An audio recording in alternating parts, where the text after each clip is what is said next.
Watch and burn. Hey everybody. So tonight I am going to be discussing, I think I'll do Grace from 2006. It's a little bright, I think. No, maybe it's not. I think it might be okay. Yeah, I mean, no, this wasn't from 2006, sorry. It's from 2009. This is when Adam Green, who produced this, he was kind of on fire at this point because the Hatchet series was getting a lot of traction, and he was getting a lot of attention because of the first Hatchet movie.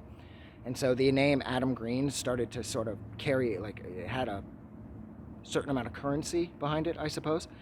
And he was one of the, I think, 2 people that produced this. This movie is fucked. Like, this is one definitely fucked up little movie. So basically, it tells the story of Madeline and her husband, Michael, and they are struggling to get pregnant. Finally, they do. And the movie opens up with them having sex, and the whole time Madeline has this sort of almost juvenile smile on her face the whole time, like as if the act itself is secondary. It's almost humorous when compared to the importance of the pregnancy, because while her husband's on top of her doing his thing, you can tell that she's just completely disinterested, and then she's holding her legs up and everything like you're apparently supposed to make sure that, you inseminate an egg or whatever. Then she gets pregnant, finally, and she's hanging out all the time with her in-laws. Michael's mom is this lunatic by the name of Vivian, who is, like, he's fully grown, he's married, now he's got a kid on the way, except Vivian has this pathological need to mother. Like, oh God, she's so gross. Like she wants to still be breastfeeding. She even still has a breast pump. And if I'm not mistaken, too, she breastfed Michael excessively long. And there's one scene where Vivian wakes her husband up with the promise of having sex, or the apparent promise to have sex, except she just wants him to suck on one of her nipples so that she can feel like a mom again, I guess. And it's kind of like,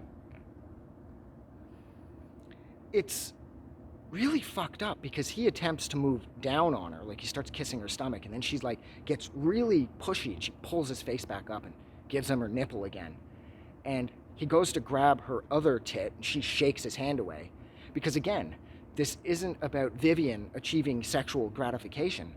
This is about a 50-60-year-old woman having her husband like suck on her teat in order to breastfeed him. So that's where Vivian's coming from. And the whole time she's attempting to undermine Madeline as a parent because she wants the baby.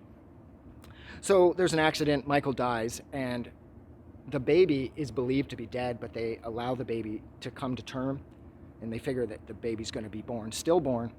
And she uses a midwife, a woman, I think it's her ex-girlfriend, by the name of Patricia. And they give birth in the water and all that, doing all that midwife stuff.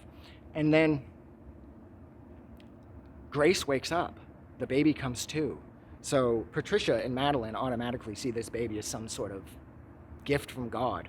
But the catch is, first off, Grace doesn't smell quite right, and she starts to attract flies. And so before long, Grace has to have all of these like the fly paper everywhere. Like Madeline has to hang them everywhere in Grace's room because Grace is dead, but she's still growing. And so she starts to exceed, like once like the breast milk phase of the zombie baby that is Grace has been fulfilled, Grace needs blood. So she starts to bite at Madeline's nipple, and it like exposes it. Like she's got a massive like gaping wound for a nipple, and she's constantly bandaging it up. And every time Grace feeds, it hurts her. And of course, because she's sucking blood out of her, Madeline is losing iron, so she's losing strength. And Vivian the whole time is in like, she's getting all conspiratorial with her doctor, Dr. Stone. And he's kind of a weirdo too, because he's sort of like enabling Vivian's mother fantasy. And so inevitably the push comes to shove, and Dr. Stone gets a little pushy, and Madeline takes him out, and she's like, oh shit, I got a body here, I might as well feed the blood to Grace. So Just as she concludes pouring what's left of Dr. Sohn's blood into a bottle, because I'm sure she's stored the rest somewhere, because after all, that is the sensible thing to do. You murder somebody, you got your little zombie baby, you have to take all the pints out of this motherfucker on the floor that you can. I imagine, considering that you killed him and he's bleeding, that you've lost at least a pint, but you get 4 or 5 still. So anyway, she gets a bottle full of blood for Grace, good stuff. And then Vivian shows up, and immediately afterwards, and she arms herself with a hammer, because even though Vivian's completely fucked, she knows at this point Madeline is even more fucked than she is. And Madeline attacks Vivian, and Vivian manages to take her down with the hammer. But then she's overcome with grief and fear, like, oh, Jesus, dude, I just killed somebody. So she jumps down on top of Madeline, and she's trying to, like, get close to her, I guess, to see if she's breathing or whatever. And Madeline just bites her throat, rips it wide open, and kills her. Patricia shows up, she sees all this, and she's like, yo, instead of doing the sensible thing, like, A, your baby needs to be thrown into a goddamn incinerator, and then we need to phone the police. No, oh no, of course, they just decide to dye their hair, grab an RV, and go hit the road so they can raise their little miracle zombie baby. And then the end of the movie, oh my God. So the movie concludes with us seeing Patricia's new hair and Madeline's new hair, and Patricia goes into the back of the RV and she's like, see, man, if we can keep your levels up, we can do this. We can raise this baby. And then Patricia looks at the ground and there's blood everywhere. And she looks up at Madeline, and Madeline's like, there's something else. And then she lifts up her shirt and shows that her breast has been completely eaten off by Grace. And then she looks back at Patricia and says, she's teething.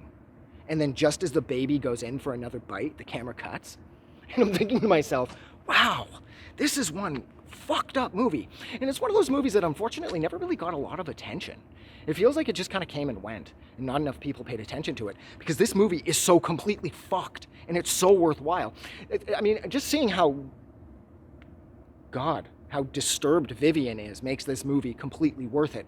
But then you toss in the zombie baby and Patricia Madeline situation, and then the sex at the start. Everything about this movie has an ick factor to it. But the movie is shot in such a way that it doesn't feel gross. It doesn't feel like invasive at all, like it's coming for you, you know? No, it's more like a family drama where the kid eats tits, you know?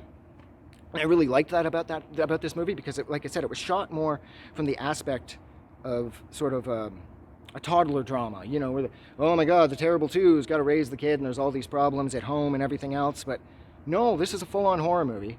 And Michael's mom is completely fucked. Madeline is completely fucked. She's obsessed with the idea of having a baby, to the point where when she has a zombie baby that feeds on blood and human flesh, she doesn't take the clue to drown the fucking kid or set the kid on fire or something, because it just occurred to me I don't think drowning would work.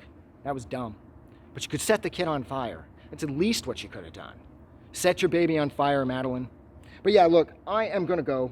So thank you so much for hanging out with me for a little over 8 minutes while I discuss the 2009 film, Grace. Like always, if you like this movie or you like this review, don't forget to go and do something nice for somebody. And remember how easy that is. Just hold the door for somebody. Or if you see somebody with fun hair, tell them they have fun hair. You know, that type of thing. It doesn't take much. Next time you're at Walmart and asks you to give $1, give $1. Yes, Walmart's going to use it as a tax write-off. They're a giant soulless corporation. But nevertheless, your dollar is bound to help. That type of shit. But like always, most importantly, never forget that the world is a way better place because you are in it. And I'm going to go. It's getting kind of cold. It's not like it's the middle of June or anything. Have a good night.